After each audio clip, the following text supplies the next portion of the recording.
Boa noite mais uma vez, nesta quarta, iniciando então o nosso estudo bíblico de hoje. Hoje nós tivemos novamente problemas na transmissão ao vivo, então por isso estamos aqui gravado, né, para que os irmãos e irmãs possam assistir aí no momento que for mais conveniente, né? Então alguns problemas na internet começaram a travar, então segue de maneira gravada e postado na sequência. Então vamos dando sequência aqui. Como eu dizia no início do estudo, nós temos três divisões, né? Eu optei por fazer essas três divisões, um pouco parecido com o que aparece em várias versões da Bíblia, né? O primeiro tópico aqui, Paulo enviado para a Itália, onde há aquela decisão, então, de que ele vai ser levado a julgamento perante César. Depois nós temos os perigos da viagem, que são crescentes. E por fim, o naufrágio, né? Aquele momento em que tudo acaba, né, levando para a perca do navio, enfim. Nós vamos nessa primeira parte, né? Porque a segunda parte da viagem ela continua em Atos 28. Nós vamos finalizar isso na semana que vem. Mas nessa primeira parte, então, iniciamos aqui com o envio de Paulo para a Itália. E os irmãos e irmãs lembram, né, das semanas anteriores que Paulo ele foi submetido a vários julgamentos ali na região, na Cesareia. E no último julgamento que teve, Festo queria devolver Paulo para Jerusalém, ou pelo menos realizar um julgamento em Jerusalém. Só que havia um grupo de judeus que pretendia fazer uma emboscada e matar Paulo. Então Paulo decidiu, né, apelar a César, ou seja, era um direito como cidadão romano que ele pudesse solicitar que fosse julgado no tribunal de Roma. Então por isso que ele fez esse pedido. E assim, Festo, para enviar Paulo para Roma, ele precisava escrever uma carta, uma denúncia, né? Ou escrever do que Paulo estava sendo acusado.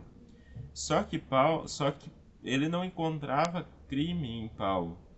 E ele aproveitou, né, que o governador, o rei Agripa, né? O rei Agripa estava ali visitando ele, veio dar as boas-vindas ao Festo, que era o novo governador, e aproveitou e pediu que Agripa ouvisse a Paulo, né, para que ele pudesse ajudar ali com um parecer. E enfim, transcorreu tudo conforme a gente viu na semana anterior.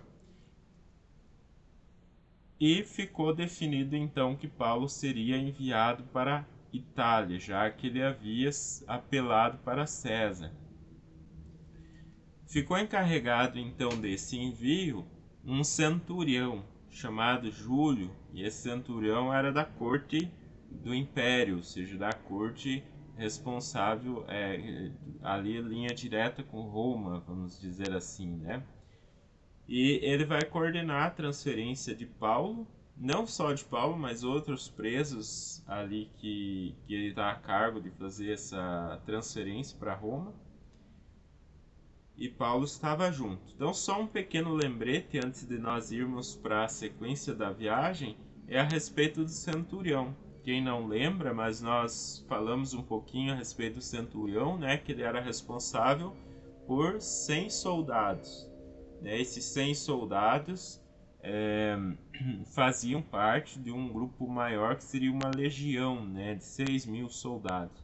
O centurião, então, ele era um oficial de guerra do antigo exército romano e Então havia na legião 60 centúrias.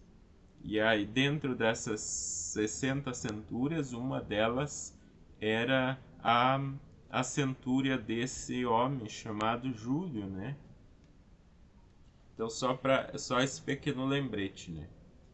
Agora a gente vai acompanhar aí o começo da viagem, né? De Cesareia até Mirra, né? De Cesareia até a cidade, até o porto de Mirra, em alguns lugares ali chamado de Mira, né?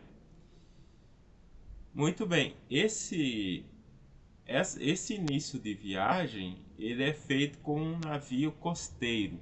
A gente já falou há algum tempo atrás aqui que o navio costeiro, né, o próprio nome já diz, é aquele que faz as viagens sem entrar no alto mar. Ele é um navio que vai pela costa, né, e então faz essas viagens sem entrar em alto mar. Então, algumas viagens entre portos ali ligados eram feitas com esse tipo de navio. Então, a viagem começa com esse navio. E na sequência, então, nós vemos que Lucas e Aristarco eles se juntam com Paulo na viagem. É importante a gente observar o seguinte: Lucas ele está indo no mesmo navio, mas ele não é um preso, né? Isso é importante. Ele está acompanhando Paulo ali naquele navio como vamos dizer assim, um companheiro de viagem, um assistente. Esse navio ele não era exclusivo de, de levar presos, né? Então era um navio que era aproveitado, né? Não existia uma linha exclusiva, vamos dizer assim, um barco que era o barco da penitenciária, vamos dizer assim, né? Ele não era aproveitado outras conduções para fazer esse trajeto levando os presos. Enfim, e os presos eles seguiam dentro daquele barco e outras pessoas que estavam viajando naquela linha estavam juntos também. Lucas e Aristarco eles estavam seguindo nessa mesma viagem. Aristarco diz que é da Macedônia, né? Lá da parte de cima do mapa, né? Que a gente já vai dar uma olhadinha. Mas enfim, eles acompanham e a próxima parada então vai ser em Sidom, no Líbano. Então vou mostrar um pouquinho no mapa aqui só para a gente se localizar, né? Ter uma visualização melhor. Aqui que a gente tá vendo Cesareia embaixo é onde Paulo participou daqueles julgamentos, né? Ou seja, Paulo foi julgado nessa cidade, né, onde ficava a sede do governo ali da Judéia. Saindo então de Cesareia, eles vão para Sidom. E aí Sidom fica aqui próximo, não mais que 130 quilômetros ali pela costa, né? E aí chegando em Sidom, aquele barco ele vai ficar um pouco ali, né? Então faz uma parada, provavelmente então não sai dali no mesmo dia, ou se sair, sai à tarde. E o centurião Júlio, ele acabou dando autorização então para que Paulo pudesse ir até a cidade ali de Sidom, né, descesse do barco. Aliás, acredito todos desceram, né, mas Paulo recebeu uma certa liberdade para que ele pudesse ali procurar os amigos dele, né, e esses amigos, né, vamos dizer, até mesmo principalmente os cristãos que poderiam ajudar Paulo ali com algum alimento, dinheiro, alguma coisa para que ele pudesse prosseguir naquela viagem, né? Porque não era uma viagem tão simples como a gente vai perceber aí na sequência do estudo, né? Era uma viagem que demandava um longo tempo e precisava de provisão, né? Cada um deveria levar aí as suas provisões. Então, na sequência, depois que eles param, então ali em vou voltar aqui. Depois que eles param, então ali em Sidom, agora eles vão dar continuidade à viagem. Vamos ver aqui a próxima tela. Então eles seguem no mesmo navio e eles vão fazer uma rota de viagem saindo de Sidom e seguindo ali para Mira ou Mirra, né? Que a gente pode, as duas formas aparecem. E diz ali que eles viajaram pelo norte de Chipre. Chipre é uma ilha, né? Eu vou mostrar no mapa aqui, se protegendo do vento contrário. Então eles continuaram essa viagem aqui, indo por trás aqui da ilha, né, se protegendo do vento que estava soprando nesse sentido, né, provavelmente. E aí eles se protegem aqui atrás de Chipre, até que eles cheguem a Mirra, né? Eles poderiam fazer uma viagem, digamos, por aqui, chegar a Mirra, mas foi necessário ir por esse caminho aqui entre a ilha e o continente, até que eles chegam nessa localidade chamada Mirra, né? Nós estamos então acompanhando isso lá no Atos 27, né? Como eu estou usando outro sistema aqui para gravar, então se os irmãos quiserem acompanhar na Bíblia, né, eu não vou poder colocar os versículos na tela, né? Mas basicamente nós estamos agora aqui no versículo 5 do capítulo 27. Então Atos 27, versículo 5 é quando eles chegam então ali em Mirra. Ali em Mirra, antes da gente falar da sequência, depois que eles saem de Mirra, então, eu vou falar algumas curiosidades, né? Algumas pequenas curiosidades que nós temos aqui nessa cidade de Mirra, né? Nesse porto. Antes, falando de Chipre, né? Chipre eu anotei aqui, né? Lembrar que é de Chipre que nós conhecemos Barnabé, né? Barnabé que foi companheiro de Paulo e ele era origem ali de Chipre. E também essa região hoje ela é ocupada tanto por gregos quanto turcos. Também uma outra curiosidade bastante breve aqui que eu quero falar dessa cidade de Mirra ou Mira é que no século IV a cidade teve um bispo chamado Nicolau, né? E esse bispo aí se tornou santo católico, né? Foi canonizado, padroeiro ali da Rússia. E esse São Nicolau aí é o que dá origem ao mito do Papai Noel, né? O Papai Noel que nós conhecemos hoje, ele foi bastante inspirado na história do São Nicolau, né? Eu não vou aprofundar nessa história aqui, porque não é o tema, mas é interessante lembrar, né? Estamos aí às vésperas do Natal, né? E aí sempre a gente lembra, né? Sempre, querendo ou não, sempre se aparece o Papai Noel, que o Papai Noel já é mais ocidental, né? Teve uma forte, vamos dizer assim, um forte apelo comercial ali por parte, principalmente impulsionado pela Coca-Cola, né? Esse Papai Noel vermelho que a gente conhece hoje. Mas antes disso e na região da Europa, então há essa origem, né, em São Nicolau. Pois bem, voltando então aqui, eles, depois de ancorado ali em Mirra, eles vão precisar continuar a viagem.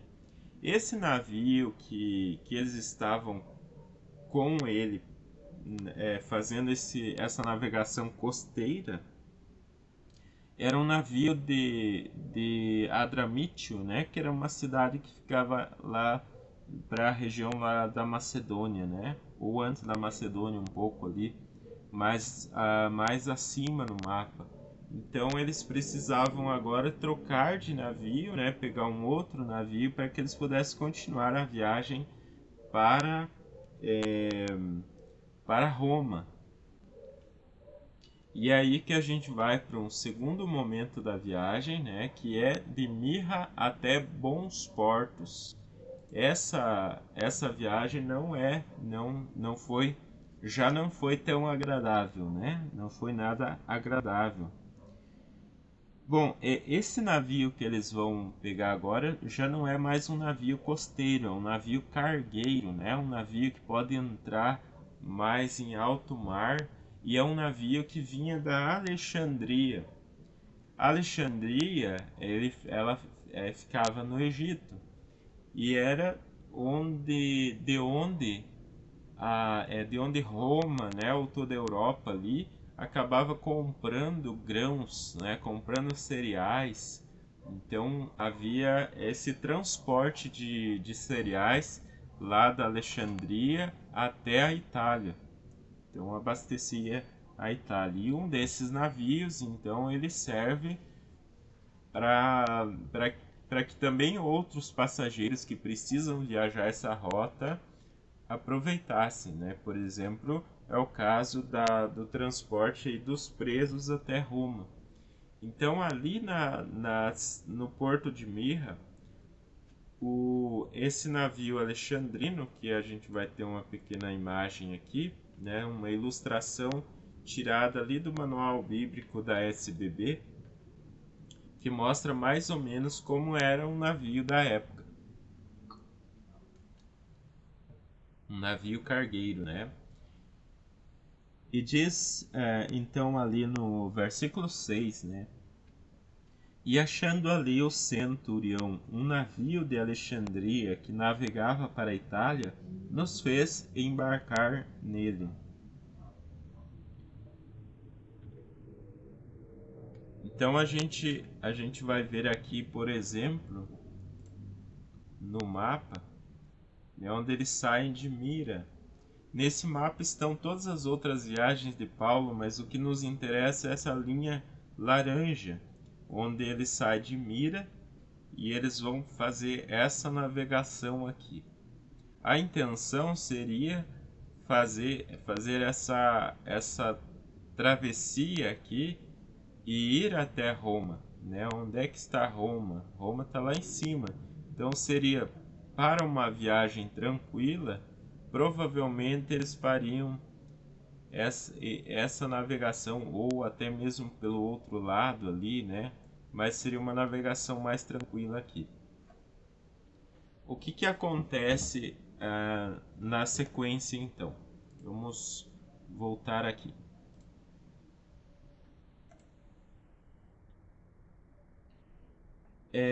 O que esse barco transportava? A gente viu ali que havia esse transporte de grãos, né, cereais. Mais tarde a gente vai ver lá que havia trigo no navio. Então ele segue com esses cereais para a Itália.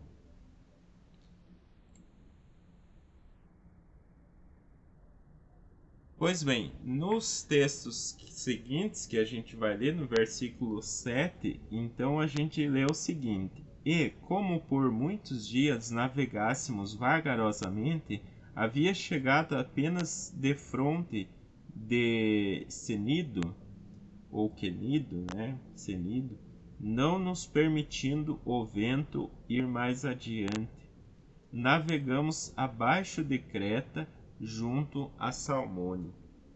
Então essa navegação deles, né, eles tentaram chegar ali a, a esse porto chamado Cenido, né, uma cidade ali, só que com muita dificuldade, então eles foram descendo e navegaram abaixo de Creta aqui, porque eles tinham mais segurança, né, aproximando da ilha de Creta aqui.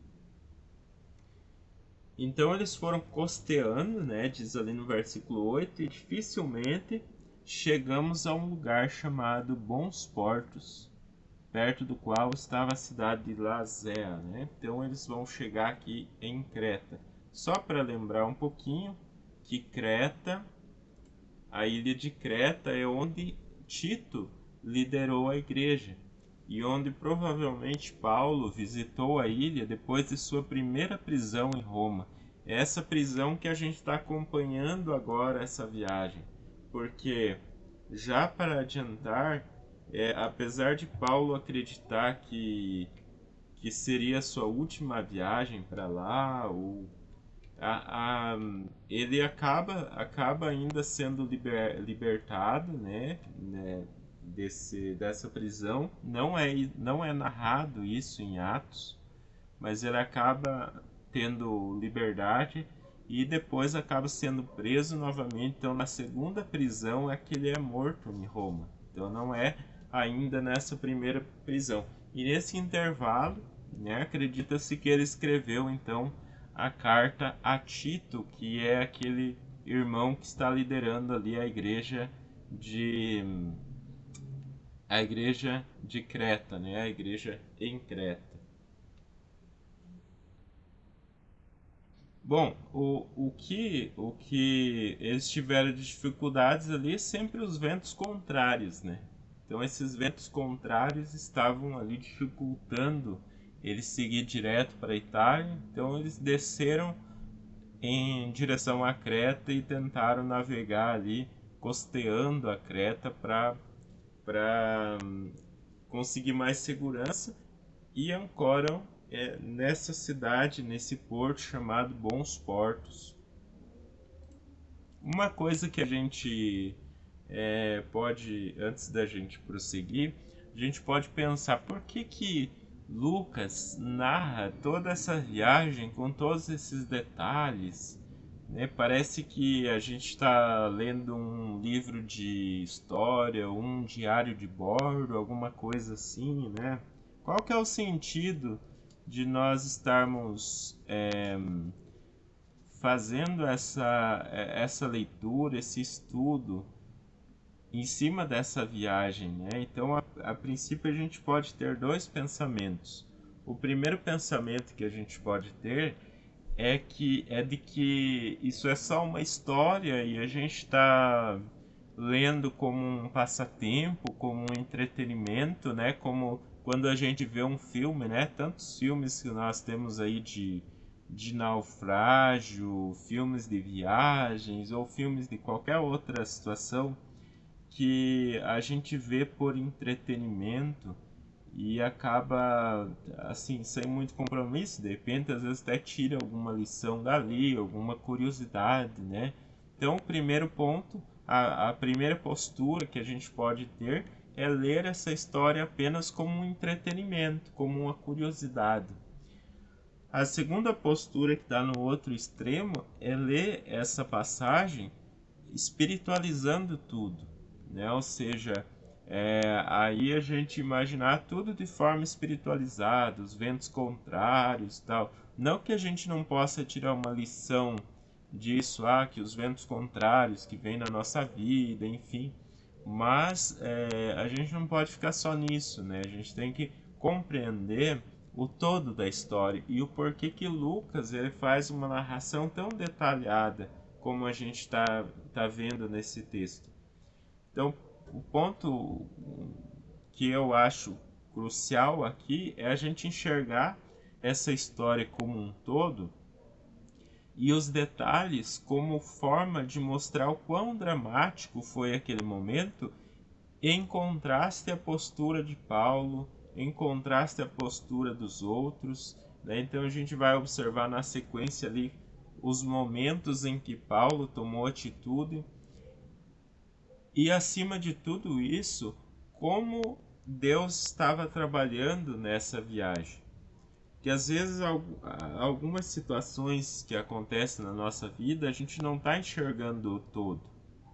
É a mesma coisa que a gente lesse parte desse capítulo com essa descrição dessa viagem, com esse relato aqui, e a gente já parasse de fazer essa leitura por aí e não fizesse não observasse o comportamento de Paulo, a mensagem que ele traz. A gente pode, às vezes, fazer isso na nossa vida. A gente olha um pedaço, um momento de dificuldade e a gente já descarta isso. A gente não tira uma lição do todo, ou seja, por que isso aconteceu? Quando que tudo isso começou? Quando que isso vai terminar? E muito mais que isso, porque às vezes essas respostas a gente não vai ter, mas qual que é a nossa postura dentro dessa situação e como eu posso imaginar e buscar de Deus o conforto, a esperança dentro dessa situação.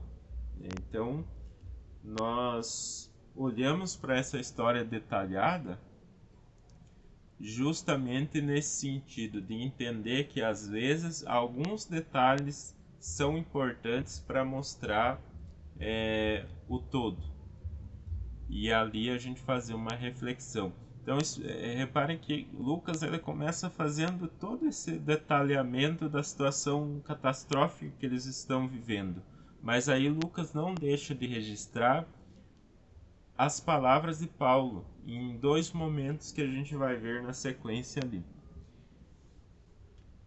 Próximo momento, então, eles chegam até bons portos. Então ali eles vão ancorar e vem então uma decisão que eles precisam tomar. E aí que a gente vai começar olhar com mais calma para os perigos então da viagem, que eles vão sendo crescentes, né? Então vamos aqui nos perigos da viagem. E as perguntas que eu coloquei aqui só para a gente ir refletindo: por que a viagem se tornara tão perigosa? Né? A gente vai ter uma resposta ali, uma resposta, vamos dizer assim, científica, né? E o que os presos e os marinheiros ainda enfrentariam a bordo do navio de grãos. Então isso vai ser relatado dentro desse contexto aqui. E dividimos essa história dos perigos aqui em 4 pontos, né, que a gente vai sequencialmente tratando. Primeiro vamos falar do conselho de Paulo. O que Paulo falou? Paulo era um preso naquele navio, mas ele tinha uma certa liberdade para falar, né?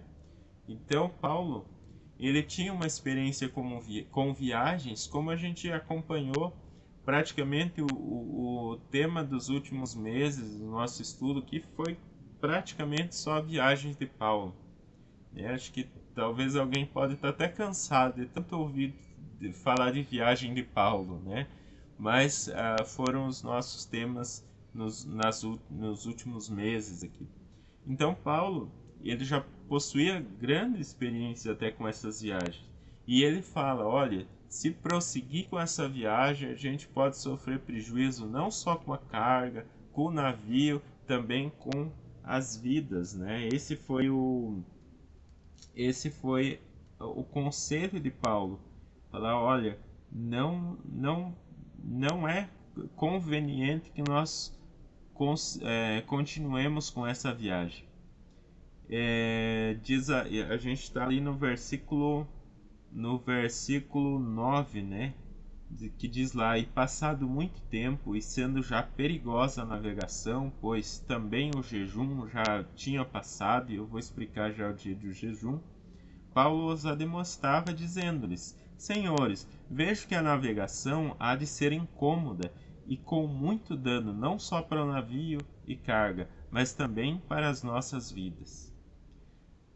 Então, esse é ali no versículo 10, o parecer de Paulo. Eu quero ler aqui, os irmãos têm em tela, o comentário lá do Manual Bíblico da SBB, que diz assim: eles começaram a viagem no final do período favorável à navegação, que cessava durante o inverno, a partir da metade de novembro. E quando chegaram a Creta, o dia do jejum, que também é conhecido como o dia da expiação, entre setembro e outubro, já havia passado. Então, vamos tentar entender isso aí. O dia do jejum é uma data móvel. Por quê? Por que é uma data móvel? Porque ela é baseada na Lua, nas fases da Lua. Muitos irmãos devem saber, aí, principalmente quem já foi ou é católico, sabe que o calendário nosso, o calendário religioso, por exemplo, a Páscoa, né, Quaresma, essas datas religiosas, elas são em função das fases da Lua, né? Conta-se lá tantas semanas e ela não é uma data fixa. Por isso que às vezes a Páscoa acontece no final de março, às vezes acontece em abril, né? Ao decorrer de abril. Por quê? Porque ela é uma data móvel. Aí uma herança já do calendário judaico, né? Já do calendário que os judeus seguiam. E aí, as outras datas, elas são tiradas em função da Páscoa. Esse dia do jejum também ela é uma data móvel, por isso que ela acontece entre setembro e outubro. E era uma referência para eles, porque se sabia então que passado o dia do jejum já chegava aquela época em que o oceano, os mares ali estavam mais propensos a tempestades, a ventos fortes. Então era uma referência. Não tem a ver com o jejum, porque eles pararam de fazer jejum e aí agora o mar vai ficar bravo, né? Não é essa a questão, né? A questão é que o dia do jejum, quando eles faziam aquele jejum durante 25 horas lá, né? Os judeus fazem até hoje, né? Numa época que eles usam como marco, né? Ou seja, depois disso, então já está ali finalizando o período, iniciando o período de inverno, né? Quando a gente vai ter esses problemas de navegação. No Manual Bíblico de Halley diz assim: daquele tempo ao meado de novembro, a navegação no Mediterrâneo era perigosa. Então, essa é a explicação científica para todo aquele problema, todo aquele momento de tempestade no mar. Era um período que a viagem não era propícia, era difícil mesmo, né? Então é por isso, e Paulo conhecia isso. Aliás, qualquer que navegasse ali pelos mares sabia desses perigos aí, né? Mas, apesar de Paulo ter alertado, agora nós vamos para a decisão do centurião. Apesar de Paulo ter alertado a respeito dessa situação, o centurião, que era a autoridade ali no comando daquela viagem, porque apesar daquela viagem ser uma viagem de transporte de cereais, também estava sob a autoridade do centurião, que estava levando presos, né? Então, alguma coisa acontecesse com aquela embarcação, também o centurião seria responsável. Só que o centurião, ele iria confiar em alguém. Ou ele iria confiar em Paulo, ou ele ia confiar no piloto, ou ele ia confiar no dono do navio, que nas versões lá traz o mestre do navio, né? Em alguém ele ia ter que confiar. Paulo falou para não continuar, que não seria uma boa ideia continuar aquela viagem.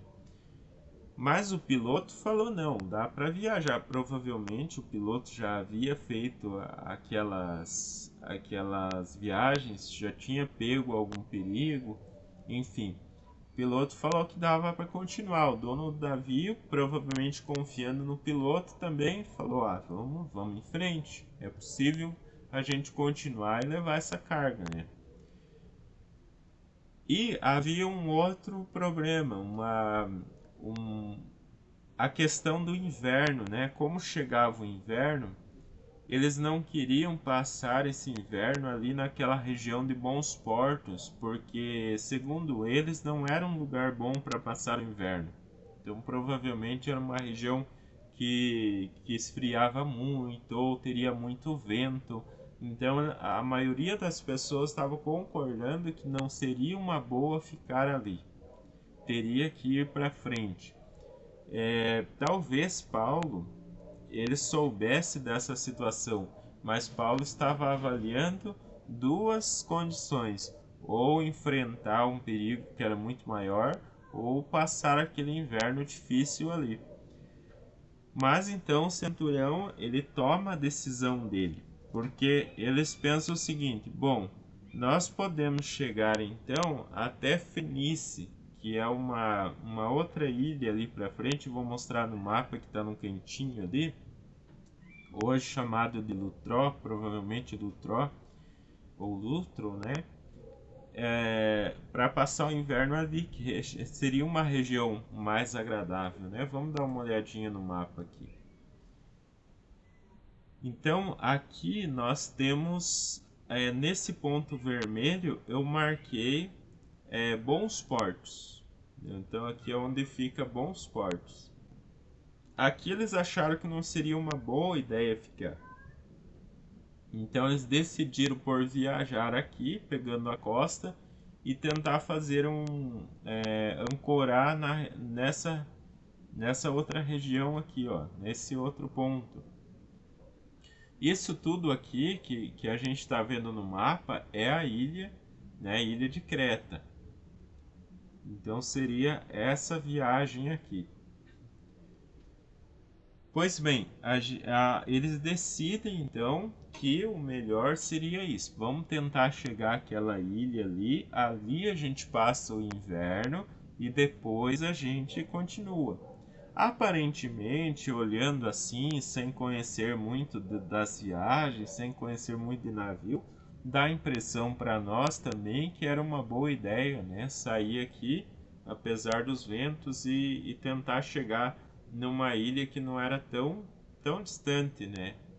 Aqui. Pois bem, vamos ver o que acontece então depois dessa decisão do centurião. Vem aqui tempestade e desespero. A gente vai ter ali a partir do capítulo 14 até o capítulo 20. Então no versículo, desculpe. No versículo 13, a gente viu que eles saíram, né? O vento ele estava soprando de forma branda. Então parecia que eles iam conseguir chegar ali. Então eles içaram a vela, né? E foram costeando ali Creta. Só que não deu muito tempo, então um pé de vento, né, um tufão, como diz algumas versões, chamado Euroaquilão, né, que era um vento forte chamado Nordeste, e impede que eles cheguem a Fenícia. Então a princípio parecia que estava dando certo e eles seguindo ali pela costa, mas de repente vem o vento e tira. E aí eles vão lutando para tentar manobrar o barco. Chega um momento então que eles viram que eles estavam sem controle do barco, não conseguiam mais controlar. Então a melhor opção seria o que fazer? Não resistir, recolher ali o barco salva-vidas e reforçar o navio com cordas e baixar as velas, né? Então puxaram aquelas cordas ali que davam uma tensão maior para dar mais resistência ao navio, e baixaram as velas, porque numa situação de tempestade, você ter velas ao alto é um problema, né? Porque ele vai jogar o navio para onde menos se quer, né? Pode até arrebentar todo o mastro, enfim. Então baixa as velas e ali deixa que o navio vá pelas ondas, né? É o melhor a se fazer do que resistir e arrebentar, né? Segundo dia de tempestade que eles estão enfrentando, eles começam então a jogar essa carga fora, né? Tem que aliviar o navio, né? O navio está pesado e eles precisam jogar parte da carga fora ali no segundo dia para dar uma melhorada. No terceiro dia, eles começam a jogar fora a armação do navio, né? Já precisam se desfazer daquela parte da armação. Nos próximos dias que eles vão ter, vários dias, então são dias terríveis. A tempestade não cessa, eles não têm sol, não têm lua e não têm estrelas. Aqui é muito importante lembrar qual que era a forma de se localizar e até hoje, né? Apesar de hoje existir outras formas, né? GPS e tal, mas qual que era a forma de se guiar no meio do mar? É sol, lua e estrelas, né? Não tem... Era o que possibilitava eles saberem para onde estavam indo. E se não tinha sol, não tinha lua, não tinha estrelas, não dava para saber nem para onde estava indo, sequer dava para saber se era dia ou noite, né? Porque ali ficava totalmente escuro, né? Com aquela tempestade. Então eles ficavam sendo jogados para lá e para cá. Não tinha, era desespero total. A tempestade continuava, o que passava pela cabeça deles é que eles estariam no fundo do mar, né? Então pouco tempo. É por isso que ali diz no versículo 20, no finalzinho do versículo 20, diz assim: E caindo sobre nós uma não pequena tempestade, fugiu-nos toda a salvação, aliás, fugiu-nos toda a esperança de nos salvarmos.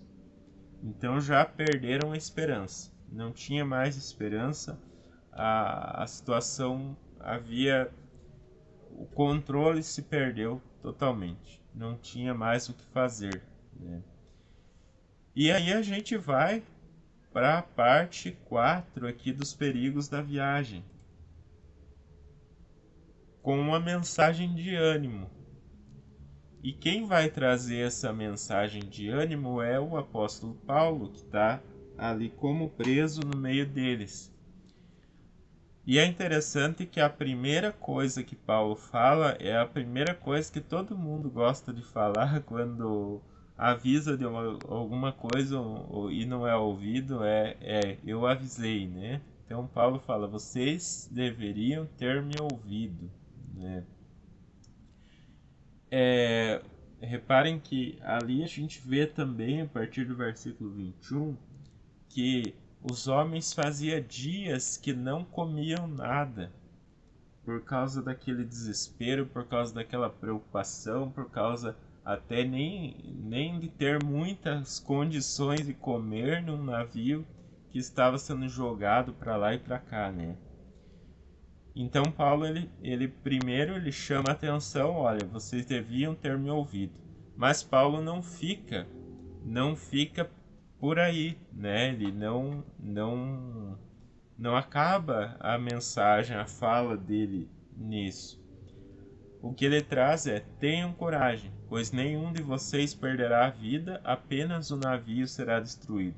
Então a mensagem que Paulo traz é uma mensagem de coragem, né, de ânimo mesmo, no meio daquela catástrofe, a hora que todo mundo já tinha perdido a esperança de salvação.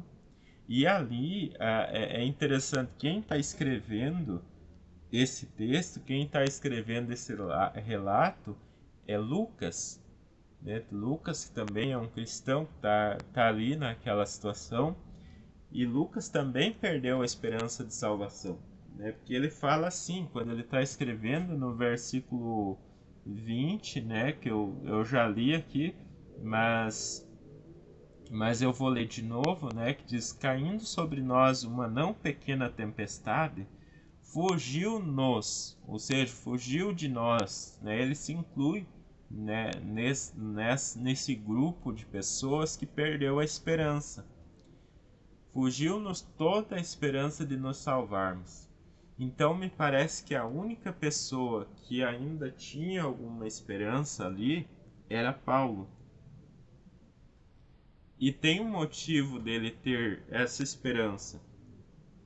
Era que ele havia tido uma visão a respeito de que ele deveria comparecer perante César.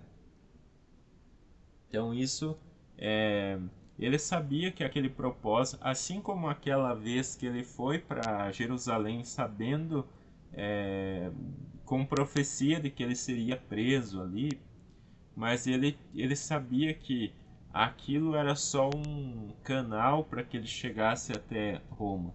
E nesse momento, então, Paulo, ele fala dessa experiência que ele teve, né? Ele fala no versículo 22, né? Mas agora vos admoesto a que tenhais bom ânimo, porque não se perderá a vida de nenhum de vós, mas somente o navio. No versículo 23, porque esta mesma noite o anjo de Deus, de quem eu sou, né, ou seja, do Deus que eu sirvo, né, e a quem sirvo, esteve comigo. E o anjo, o que o anjo diz?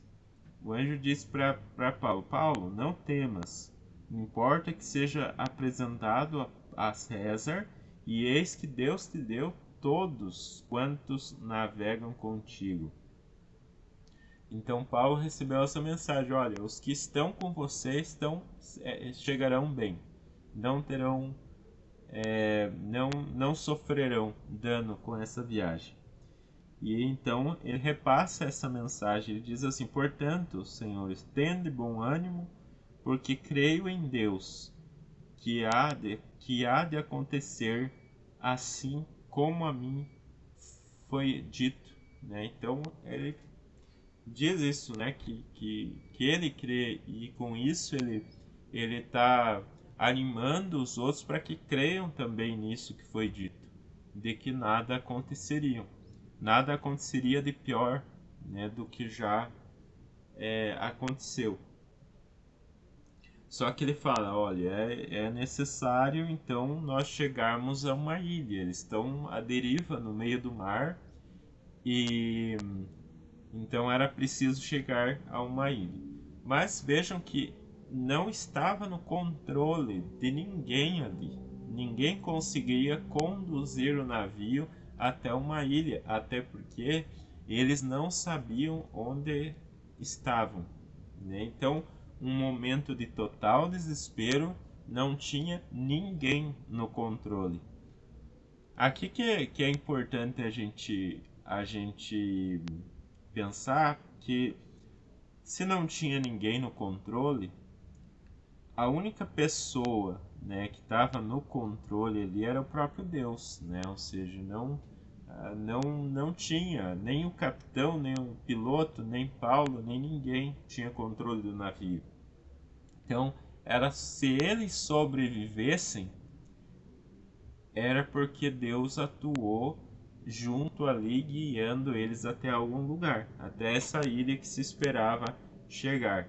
né? E eu coloquei um pequeno lembrete aqui, né? Uma pequena provocação, né? Para cada um pensar. Se você estivesse no navio com Paulo, o que pensaria ao ouvir Paulo falar? Então, às vezes a gente vê essa história de longe, como nós estamos vendo hoje, e a gente não se coloca no lugar. Vamos nos colocar no lugar daquelas pessoas que estavam lá. Pode ser até no lugar de Lucas, né? Vamos nos colocar no lugar de Lucas, que é mais fácil imaginar porque era um cristão. Mas se não nos colocar no lugar de Lucas, no lugar de qualquer outra pessoa do navio, qual que seria a nossa... O que passaria pela nossa cabeça naquele momento? Dúvida ou seria um conforto? Então, às vezes, a nossa atitude diante dessa mensagem de esperança vai dizer muito, né, do quanto a nossa fé de quanto é a nossa resposta de fé, né? Pois bem, vamos em frente. Tem de bom ano. Agora vamos para a parte final, então, da viagem. Nós já estamos aí quase ao final do nosso tempo, né? A parte final, então, depois que ele exorta para que todos tenham bom ânimo, é essa parte aqui do naufrágio, né? Então, muita coisa ainda iria acontecer depois daquela mensagem de ânimo. E muita coisa poria ainda em prova a confiança daquelas pessoas daquele navio, apesar da mensagem que Paulo trouxe. Provavelmente alguns se apegaram àquela mensagem como um consolo, como um conforto, como uma esperança nova. Outros provavelmente duvidaram dessa mensagem e continuaram sofrendo não só as consequências físicas ali daquela tempestade, mas também sofrendo psicologicamente, né, mentalmente, por causa de que estava esperando aquela morte certa, né? Então, aqui a gente tem, por exemplo, a reação de alguns marinheiros. A partir do versículo 27, então, nós temos chegando da 14ª noite de tempestade. 2 semanas no meio daquela situação complexa, situação perigosa. E então os marinheiros, eles perceberam que o navio estava se aproximando de alguma terra. E que terra poderia ser a ilha tão esperada, né? Então eles começaram a lançar uma sonda e medir quanto de profundidade tinha aquela região do mar. Então a gente sabe que conforme vai se aproximando de uma ilha ou do continente, então a água a profundidade da água vai diminuindo, né? Porque, ou seja, a parte de terra, né? A parte pedregosa, vamos dizer assim, ela está subindo, né? Ou seja, aquela formação sólida, ela vai emergir da água. Então, quanto mais se aproxima, vai chegar na praia lá onde acaba o mar, né? Só que isso gera uma preocupação também para um navio que está navegando em direção a uma terra. Dependendo da velocidade que ele está indo, né, ele pode chegar e se arrebentar ali num rochedo ou encalhar em algum lugar Então os marinheiros foram medindo, primeiro deu 37 metros, depois 27 metros, né, o que não é muito profundo, né? Então eles ficaram com medo e lançaram as âncoras e ficaram ali orando, fazendo preces para que logo amanhecesse o dia. Por quê? Porque quando amanhecesse o dia, eles conseguiriam visualizar melhor a terra. Eles conseguiriam ter uma visão melhor da terra e assim eles teriam mais segurança em se aproximar ou não. Só que sabendo que tinha uma terra próxima, então, bom, se a gente continuar com o navio em direção à terra, a gente pode ser que a gente se bata contra as rochas e o barco se parte e a gente vai morrer. Então, os marinheiros tiveram a ideia de fugir no barco salva-vidas. Eles pensaram, bom, agora a gente joga o barco salva-vidas aqui, a gente foge do navio e a gente chega salvo na terra. E os outros que se virem, né? Os outros vão ficar por aí, né?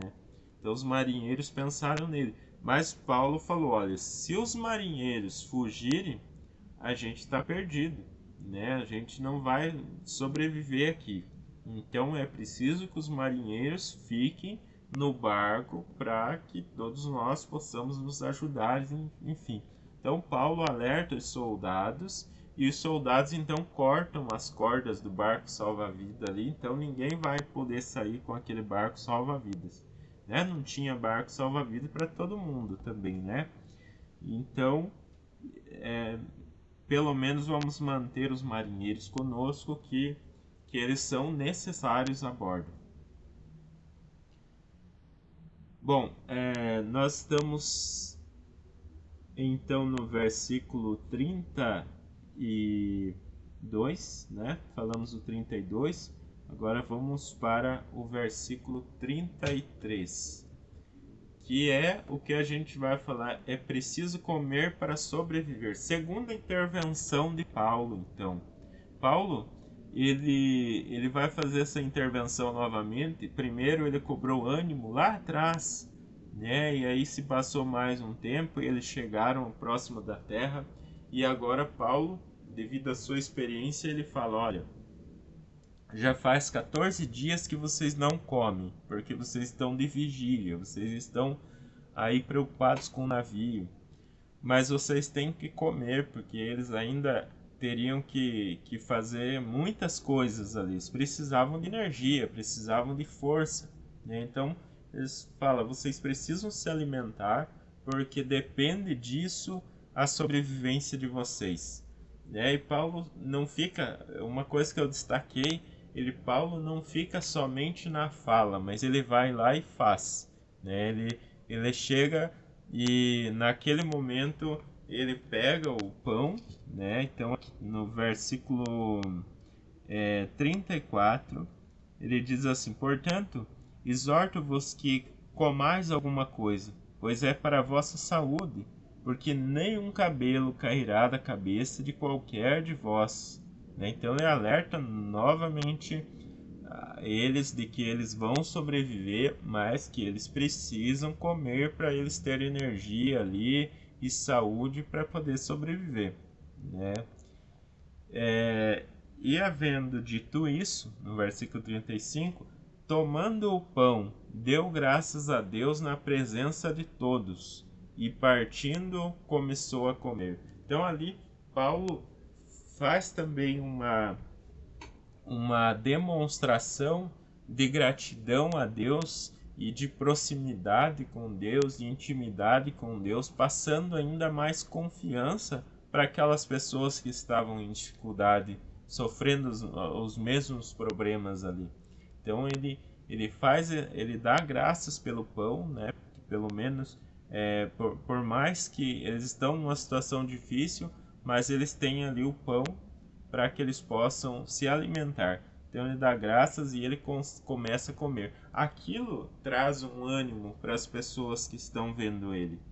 E aí as pessoas, diz no versículo 36, e tendo já todos bom ânimo, puseram-se também a comer. E aí Lucas fala aqui, ó, da quantidade de pessoas que estavam a bordo, né? 276 pessoas. Bom, depois que eles comeram e tiveram todo os ânimos recobrados, então eles começam a lançar todo o resto do trigo no mar. A carga já não importa mais, o que importa é que eles cheguem a salvo na terra, né? Então lançam todo o trigo no mar, que com um barco mais leve eles vão conseguir ali navegar em direção à terra. Próximo tópico aqui, enfim, na praia, né? Então, ao amanhecer, eles viram ali que a praia estava próxima. Então, aquelas âncoras que eles haviam jogado, com medo à noite de que o navio batesse nas rochas, eles cortaram e tentaram a aproximação. Mas essa aproximação ela foi complicada, né? Porque havia ali um banco de areia. O navio acabou encalhando, né? A parte ali no versículo 40 em diante, né? Quando eles levantaram a vela maior para que pudesse chegar à praia, e aí eles chegaram num encontro de mares, né, num encontro de ondas, e ali eles encalharam. E como a proa ficou presa, imóvel, não ia para lugar nenhum, e a popa estava solta lá, ela começou, né, o navio empurrar para cá, para lá, e a popa se arrebentou, né? Então a parte ali de trás do navio foi perdida, né? E aí todos estavam dentro do navio. O que fazer agora? No desespero, os soldados só tiveram uma ideia: matem os presos, né? Ou seja, os presos vão sair, vão fugir por terra, então vamos matá-los, né? Só que o centurião diz aqui que por causa de Paulo, né? O centurião ali queria poupar a vida de Paulo, então impediu os soldados, né? E os soldados estavam sob o comando do centurião. Ele impediu e ordenou que todos tentassem se salvar, nadando ou agarrado ali aos destroços, né, aos pedaços do navio que se espalhavam pela água. Então todos seguiram essa recomendação. Quem pôde nadar, nadou. Quem pôde pegar um pedaço de tábua, foi. E ele finaliza então no versículo 44, a última parte ali, dizendo: e assim aconteceu que todos chegaram à terra a salvo. Então, essa primeira parte da viagem, a parte muito complicada, a parte que eles enfrentaram a tempestade. Se nós não conseguimos nem imaginar o terror que é estar numa situação dessa, sem esperança nenhuma de vida, mas havia um propósito, e a gente pode buscar nessa história que a gente leu, nesse relato de viagem, que às vezes as situações para nós parecem sem esperança de salvação, sem esperança de solução, né? E só que existe um propósito em cada coisa, né? Existe uma causa, ou pelo menos, não diria causa, mas propósito mesmo, quando a gente passa por diversas situações. Muitas situações, às vezes, a gente se coloca dentro de uma situação ruim. Por exemplo, se a gente for refletir em relação à decisão de sair dali de Bons Portos, né? O inverno assustava aquelas pessoas que estavam no navio e eles imaginavam que o inverno seria pior do que enfrentar aquela tempestade no mar. Então, por quê? Porque eles imaginavam que eles iriam conseguir sair e chegar até o outro porto ali ainda naquela costa da ilha. Então, às vezes a gente faz as nossas análises e a gente está fazendo isso a todo momento e a gente analisa um cenário e pensa, bom, se eu fizer dessa forma vai ser melhor porque a situação que eu estou ou a situação que eu vou enfrentar agora não vai ser boa, então eu vou fazer dessa outra forma e vai dar certo. E às vezes não dá certo, às vezes a gente acaba se colocando em uma situação mais complicada do que era. Se eles tivessem conseguido chegar até aquele outro porto, talvez, sim, talvez eles conseguiriam ficar ali até o inverno passar e aí fariam uma viagem tranquila até Roma. Mas as coisas nem sempre acontecem como a gente planeja, como a gente quer. Então não tinha como eles saberem, né? Apesar de Paulo ter alertado, mas quem era Paulo, né? Apesar de Paulo ser uma pessoa que vivia com Deus, uma pessoa que recebeu essa mensagem de Deus, mas para Paulo era fácil crer nisso, para Lucas, mas para os demais talvez não fosse tão simples assim. Então, às vezes é difícil imaginar tomar uma decisão mesmo, né? E a gente toma decisões que não são as melhores decisões. Mas é muito importante, como cristãos, nós não deixarmos a nossa fé, a nossa esperança, crer que Deus está no controle. Não importa a severidade da situação, o quão complicado é o momento em que a gente vai passar. Mas se a gente está com Cristo, a gente vai passar. Vai ter danos?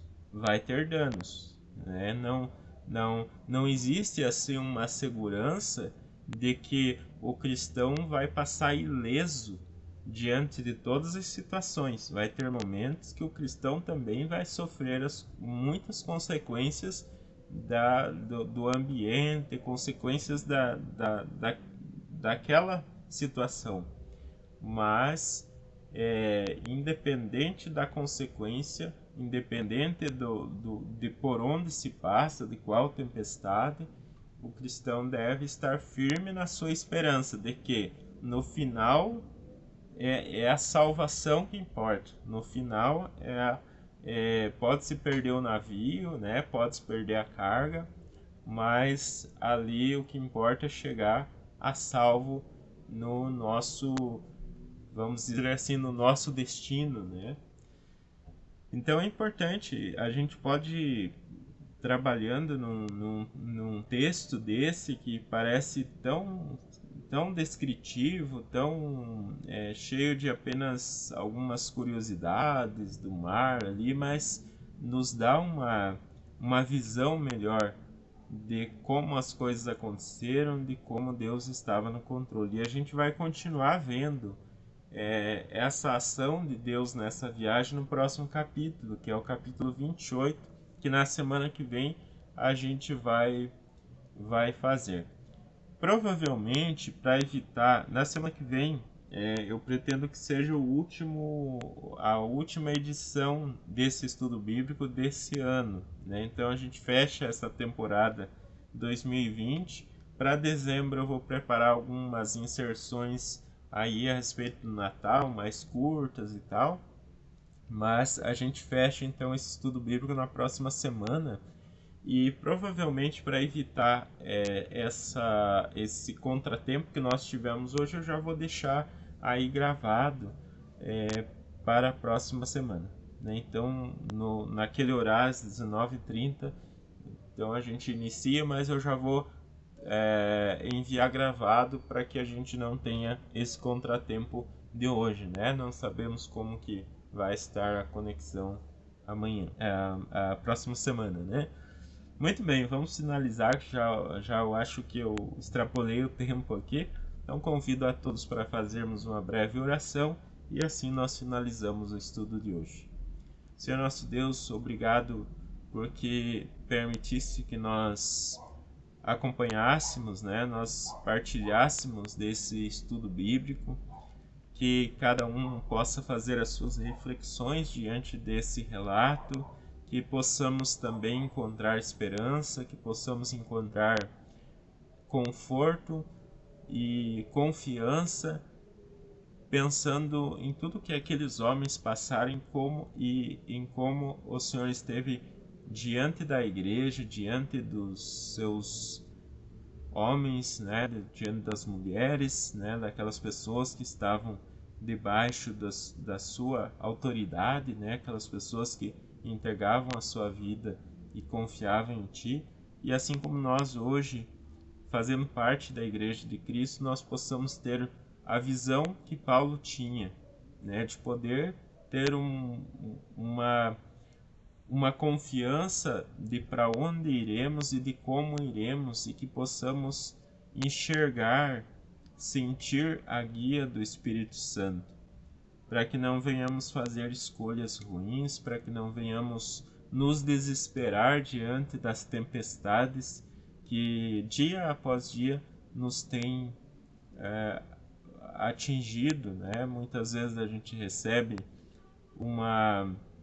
a gente se vê no meio de uma grande tempestade, às vezes numa pequena, mas cada cristão vive o seu momento, em algum momento da vida vive o seu momento de dificuldade.